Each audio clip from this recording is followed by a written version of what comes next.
Overseas Filipino workers in Japan are voicing their deep frustration and disappointment over the persistent corruption in the Philippines. SMNI Japan's Hector Kikozaki reports.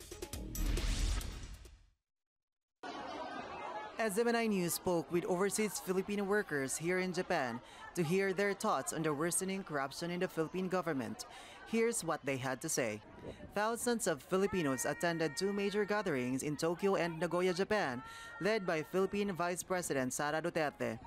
The events were dubbed Pagtitipo ng Pagkakaisa para kay Tatay Digong or Unity Gathering for Tatay Digong.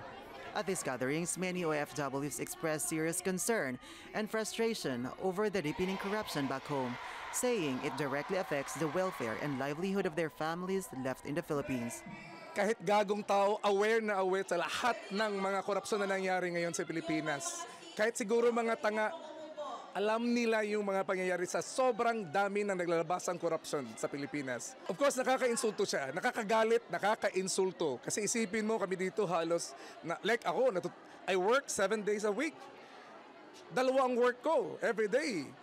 At ganun lang nangyari ng kinupuntahan ng pera namin sa Pilipinas. Nakakagalit. Nakakagalit, sobrang nakakagalit. Ang administrasyon ngayon, BBM alias Bangag administrasyon. Pinabayaan mo yung si Martin Romualdez, si Crocodile ng Pilipinas na gawin nyo kung ano yung gusto niya. Na dapat na ikaw mismo, alam mo na yung katauhan mo. Nangungura ko, tagnanakaw na ng pera. Pero wala kang nagawa kasi nga bangag ka. Galit na galit kami. Lahat ng tao na nakikita mo sa likod ko, galit yan lahat sa'yo. Dahil wala kang magandang ginawa sa bansa natin. Ganun ka sa amin. Bilang isang OFW na nakatira dito sa Japan, kita mo to, zero point ka sa amin. Bitlog ka kumbaga. Wala kang makukuha ang boto sa susunod na eleksyon. Despite the challenges and sacrifices of working abroad, OFWs continue to hope that someone will rise to lead a nation with integrity and genuine concern for the people.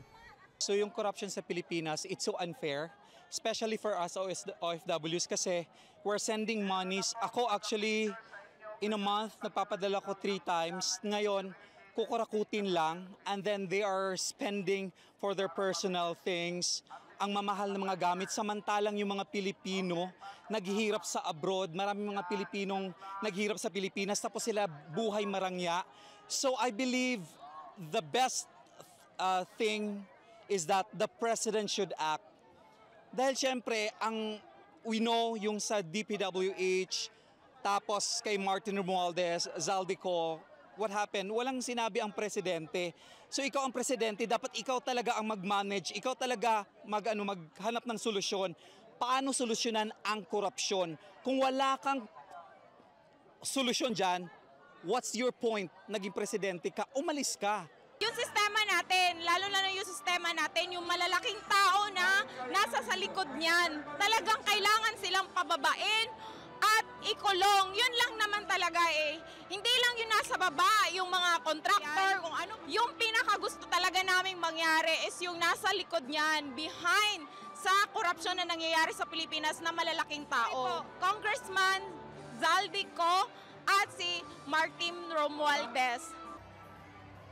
During the event, Senator Robin Padilla extended his gratitude to the OFWs, whom he referred to as the country's new heroes, for their unwavering hard work, patriotism, and support for the nation. Una, nagpapasalamat tayo sa Panginoon Diyos. Pangalawa, sa lahat ng ating mga kababayan na hindi nakakalimot sa pagmamahal nila sa bayan. Siyempre, sa ating pinakamamahal ng ating Tatay Digong.